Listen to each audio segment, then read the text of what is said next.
जप नाम जप नाम जप नाम। तो भाई मैंने भी देख लिया बदनाम बाबा के बदनाम आश्रम के सीजन नंबर 3 को, यानी कि भैया बदनाम बाबा निराला काशीपुर वाला किस तरीके से अपने कुटिल दिमाग के माध्यम से अपने अंध भक्तों को अपने अंधभक्ति के माध्यम से सीजन नंबर 3 में ठगते नजर आ रहे हैं। चलिए मैं आपको बताता हूँ इस सीजन के रिएक्शन के माध्यम से।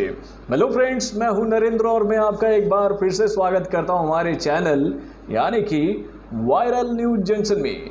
तो दोस्तों, इससे पहले कि मैं आप लोगों के सामने आश्रम के सीजन नंबर 3 का रिव्यू रखूं कि उससे पहले मैं आपको ये जानकारी जनहित में देना चाहूँगा कि भैया इस सीजन को देखने के लिए आपको थोड़ा ज़्यादा वक्त लगाना पड़ेगा मेरे भाई। यानी कि जो ये तीसरा सीजन हम लोगों के सामने आए हैं, इसके कुल मिलाकर 10 एपिसोड है और भाई 10 के 10 एपिसोड जो हैं वो काफ़ी लेंदी है, लेकिन है बहुत ही इंटरेस्टिंग। यानी कि भैया जब आप इस सीजन को देखना चालू करोगे तो भैया एक एपिसोड के बाद दूसरा, दूसरे के बाद तीसरा, चौथा, पांचवा, छठा, सातवां, आठवां, नौवां, 10वां जब तक खत्म नहीं होगा तब तक आप इस सीजन को छोड़ नहीं पाओगे मेरे भाई। यानी कि भैया इस बार का सीजन भी बहुत ही धमाकेदार है, बहुत ही जबरदस्त है और इस सीजन में भी आपको बाबा निराला काशीपुर वाला का वो कुटिल रूप देखने को मिलेगा जो कि भैया आपने पहले सीजन में भी देखा और दूसरे सीजन में भी देखा। यानी भैया इस सीजन में भी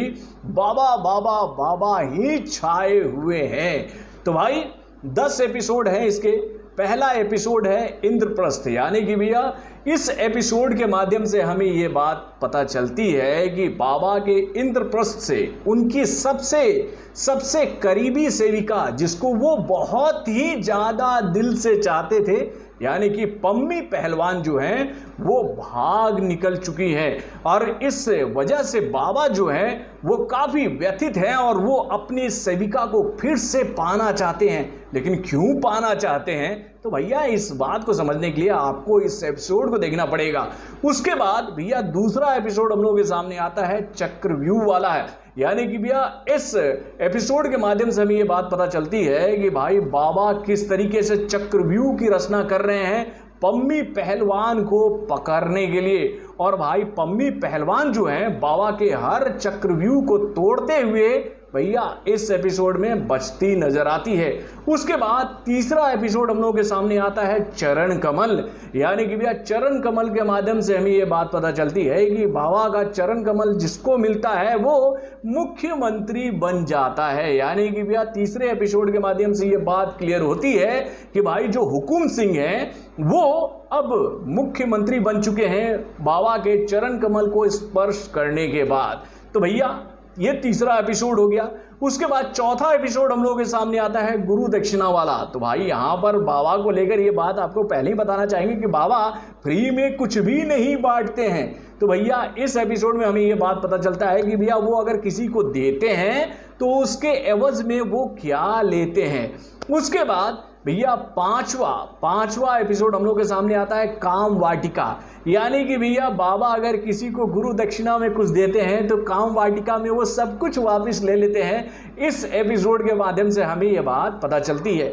उसके बाद छठा एपिसोड हम लोग के सामने आता है भैया स्वर्ग लोक वाला और इस एपिसोड के माध्यम से हमें बात ये पता चलती है कि बाबा जो हैं वो अब बाबा से बहुत ऊपर हो चुके हैं। यानी कि भैया वो अब भगवान बन चुके हैं और वो खुद के लिए अपना स्वर्ग लोक बना रहे हैं भैया कुछ लोगों के माध्यम से। तो भैया कैसे बन रहा है उनका स्वर्ग लोक, इस बात को समझने के लिए आपको छठा एपिसोड देखना पड़ेगा।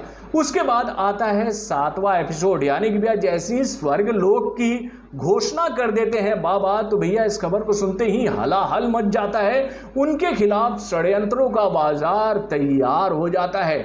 उसके बाद आता है हम लोगों के सामने 8वां एपिसोड, यानी कि कुचक्र वाला एपिसोड। यानी कि भैया बाबा चाहे जितने भी चतुर हैं लेकिन भैया वो जिसके साथ चतुराई कर रहे हैं वो भी कोई मूर्ख नहीं बैठे हैं।